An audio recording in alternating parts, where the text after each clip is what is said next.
Hi! Hello! నమస్తే. అందరూ బాగున్నారా? అందరూ బాగున్నారని చెప్పేసి అనుకుంటున్నాను. ఈ వీడియోకొచ్చేసి గ్రూప్ 2 మీద గ్రూప్ ఎట్టండి అనేటువంటి ఒక వీడియో చేయబోతున్నానన్నమాట. డిప్యూటీ తహసీల్దార్‌కి సంబంధించినటువంటి అర్హతలేంటి? ఏజ్ లిమిట్ ఎంత? దానికి సంబంధించినటువంటి వాళ్ళు చేసేటువంటి డ్యూటీస్ గాని, సాలరీసు, ప్రమోషన్స్ దానికి సంబంధించి ఫుల్లు క్లారిటీ అయితే మనమైతే చూడబోతున్నాం. ఫ్రెండ్స్ మీరు గాక ఫస్ట్ టైము మన ఛానెల్ చూసినట్లయితే మన ఛానెల్‌ని సబ్స్క్రైబ్ చేయడం మర్చిపోద్దు. మన ఛానెల్‌ని సబ్స్క్రైబ్ చేయండి, లైక్ చేయండి. ఇంకా అనేక మందికైతే షేర్ చేయడం మర్చిపోద్దు. ఇక వీడియోలోకెళ్తే త్వరలో నోటిఫికేషన్ అనమాట. త్వరలో నోటిఫికేషను. టోటల్ వేకెన్సీస్ వచ్చేసి ఈ గ్రూప్ 2కి సంబంధించి 750 పోస్టులైతే ఉన్నాయండి. డిప్యూటీ తహసీల్దార్ పోస్టులైతే ఏదైతే డిప్యూటీ తహసీల్దార్ పోస్టులున్నాయో అవైతే సుమారుగా ఒక 100 పోస్టులైతే ఉన్నాయి. 100 పోస్టులైతే ఉన్నాయి. అక్టోబర్ 15న దీనికి సంబంధించినటువంటి నోటిఫికేషన్ అనేది జారీ అవుతుందని చెప్పేసి చెప్పడం అయితే జరిగిందనమాట. ఇక అర్హతలైతే ఏదైనా డిగ్రీ అర్హత కలిగి ఉండాలండి. ఏదైనా డిగ్రీ అది బీఏనా, బీకామా లేకపోతే బీటెక్కా ఏదైనా సరే ఒక డిగ్రీ అయితే ఉండాలి. ఏజ్ రిలాక్సేషన్ వచ్చేసి ఏజ్ వచ్చేసి 18 నుంచి 42 సంవత్సరాలన్నమాట. 18-42 ఇయర్స్ ఓసీ అభ్యర్థులు. ఎస్సీ, ఎస్టీ, బీసీ, ఈడబ్ల్యూఎస్ అభ్యర్థులు ఎవరైతే ఉన్నారో వీళ్ళకి ఒక 5 ఇయర్స్ ఏజ్ రిలాక్సేషన్ అయితే ఇవ్వడం జరుగుతుందన్నమాట అప్లై చేసుకునేటానికి. సో 18 నుంచి దగ్గర దగ్గర చూసుకుంటే 47 వరకు 47 సంవత్సరాల వరకు ఈ ఎస్సీ, ఎస్టీ, బీసీ, ఈడబ్ల్యూఎస్ ఉన్నటువంటి అభ్యర్థులు అప్లై చేసుకోవచ్చు. రెవెన్యూ శాఖలో అత్యున్నతమైనటువంటి శాఖ ఈ డిప్యూటీ తహసీల్దార్ అని చెప్పేసి అనుకోవచ్చు అనమాట. ఇది మండల స్థాయిలో ఉంటుంది అనమాట. డిప్యూటీ తహసీల్దారు పోస్ట్ అనేది మండల స్థాయిలో ఉంటుంది. ఇక డిప్యూటీ తహసీల్దారు విధులు ఏముంటాయి ఒకసారి కాక మనం చూసుకుంటే భూ రికార్డులు, అదేవిధంగా మ్యూటేషన్స్ అని చెప్పేసి అంటారు. గ్రామాల్లో ఉన్నటువంటి భూములు రిజిస్ట్రేషన్ తర్వాత జరిగేటువంటి రికార్డుల సవరణ అని చెప్పేసి రికార్డుల సవరణ, మ్యూటేషన్, పట్టాదారు పాస్బుక్లకు వెరిఫికేషన్, సర్వేకి సంబంధించినటువంటి సమస్యలను విఆర్ఓ మరియు సర్వేయర్లతో కలిసి పరిష్కరిస్తారు ఒకటిది. ఇక రెండోది వివిధ సర్టిఫికెట్లలో జారీ పరిశీలన. ఏదైతే సర్టిఫికెట్స్, ఇన్సూరెన్స్, కుల ధృవీకరణ పత్రాలు, క్యాస్ట్ సర్టిఫికెట్స్, ఆదాయ ఇన్కమ్ సర్టిఫికెట్స్, నివాస రెసిడెన్స్, ఫ్యామిలీ మెంబర్ సర్టిఫికెట్లు పరిశీలించి ఆమోదించడం అయితే జరుగుతుంది అన్నమాట. ఇది రెండోది. ఇక మూడోది వచ్చేసి శాంతి భద్రత పరిరక్షణ, లా అండ్ ఆర్డర్ అంట. ఎగ్జిక్యూటివ్ మెజిస్ట్రేట్స్ అధికారులు కలిగి ఉంటారన్నమాట.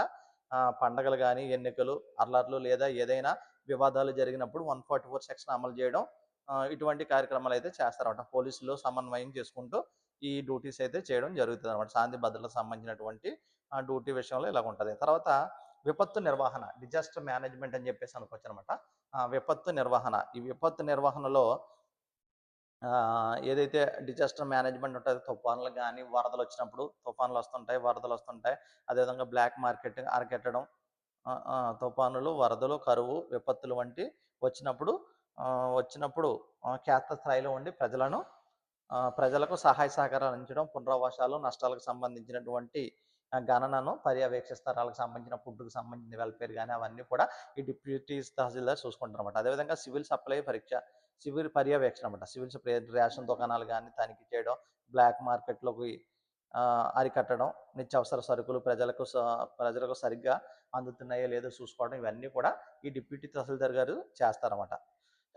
అదేవిధంగా ఎన్నికల విధులు, ఎలక్షన్ డ్యూటీస్ కూడా ఉంటాయి. ఎన్నికల సమయంలో ఓటర్ల జాబితాను తయారీ, అదేవిధంగా పోలింగ్ కేంద్రాలు ఏర్పాటు, ఎన్నికల విచారణలో కీలక అధికారిగా వ్యవహరిస్తారు. ఆఫీస్ అడ్మినిస్ట్రేషన్ ఉంటుందండి. ఈ ఆఫీస్ అడ్మినిస్ట్రేషన్ కూడా మండల స్థాయి కార్యాలయంలో ఉన్నటువంటి విఆర్ఓలు, గ్రామ రెవెన్యూ సహాయకులు, విఆర్ఏలు, అదేవిధంగా జూనియర్, సీనియర్ అసిస్టెంట్ల పనితీరును పర్యవేక్షించడం వీరి యొక్క విధి అనమాట. ఇంకా జీతంగా చూసుకుంటే పేస్కేల్గా చూసుకుంటే ఏపీపీఆర్సీ ప్రకారం వీళ్ళకి సుమారుగా చూసుకుంటే 44,570 రూపాయలతో ప్రారంభం అవుతుందండి. వీళ్ళకి డిఏలు కానీ, హెచ్ఆర్ఏలు ఇవన్నీ కూడా ప్రారంభంలో ఉంటాయన్నమాట. దగ్గర 60 నుంచి 70,000 వరకు శాలరీ అందుతుంది. 60 నుంచి 70,000 వరకు శాలరీ అనేది అందుతుందన్నమాట. ఇంకా ప్రమోషన్స్ విషయాలు వచ్చేస్తే డిప్యూటీ తహసీల్దార్గా ఉంటారో అక్కడ నుంచి తహసీల్దార్ అవుతారు. ఆ తర్వాత రెవెన్యూ డివిజనల్ ఆఫీసర్ ఆర్డీఓ అవుతారు. తర్వాత సబ్ కలెక్టర్ ఏదైతే సబ్ కలెక్టర్ ఉందో సబ్ కలెక్టర్గా అవుతారన్నమాట. సబ్ కలెక్టర్ అవ్వడం జరుగుద్ది. సబ్ కలెక్టర్ అవుతారు. ఆ తర్వాత కాక చూసుకుంటే special grade deputy collector DRO అవుతుంది. ఆ తర్వాత సర్వీస్ బాగుంటే వయసు అనుకూలిస్తే కన్ఫామ్గా ఐఏఎస్ కలెక్టర్ స్థాయి వరకు ఎదిగేటువంటి అత్యున్నత అవకాశం అయితే ఈ ఏదైతే మనకి డిప్యూటీ తహసీల్దార్ జాబ్ ఉందో అంతవరకు కూడా వెళ్ళేటువంటి అవకాశం ఉంటుంది అనమాట. మంచి శాలరీ ఉంటుంది, ప్రజలకి క్షేత్రస్థాయిలో మనం మంచిగా సర్వీస్ చేసుకోవచ్చు అనమాట. ఇది గ్రూప్ 2లో వచ్చేటువంటి డిప్యూటీ తహసీల్దార్కి సంబంధించినటువంటి పోస్ట్ అనమాట. సో దీనికి డిగ్రీ అర్హత ఉండాలి. ఏజ్ కూడా చెప్పాను 18-42 సంవత్సరాలు. ఎస్సీ ఎస్టీ బీసీ ఈడబ్ల్యూఎస్ అభ్యర్థులకు వచ్చేసి ఒక 5 years ఏజ్ రిలాక్సేషన్ అనేది ఉంటుందని చెప్పేసి అనుకున్నాం. వీళ్ళ ప్రమోషన్ విధానం గురించి చెప్పామన్నమాట. డిప్యూటీ తహసీల్దార్ నుంచి తహసీల్దార్ అవుతారు, తర్వాత ఆర్డీఓ అవుతారు, తర్వాత సబ్ కలెక్టర్ అవుతారు, తర్వాత కలెక్టర్ దాకా వెళ్తారన్నమాట. వీళ్ళ శాలరీ వచ్చేసి 44,570 రూపాయలు బేసిక్ శాలరీ అనేది ఉంది. దీని మీద డిఏలు హెచ్ఆర్ఏలు అవన్నీ కూడా ఇస్తాయని చెప్పేశారు. సుమారుగా 60,000-70,000 రూపాయల వరకు శాలరీ అనేది వస్తుంది అని చెప్పడం జరిగింది. ఫ్రెండ్స్, ఈ వీడియో కాక మీకు నచ్చినట్లయితే మన ఛానల్ సబ్స్క్రైబ్ చేయడం మర్చిపోద్దు. మన ఛానల్ సబ్స్క్రైబ్ చేయండి, లైక్ చేయండి. ఇంకా ఇటువంటి మరిన్ని వీడియోస్ నేను తీసుకొచ్చేటువంటి ప్రయత్నం అయితే చేస్తాను. ఓకేనా? Thank you.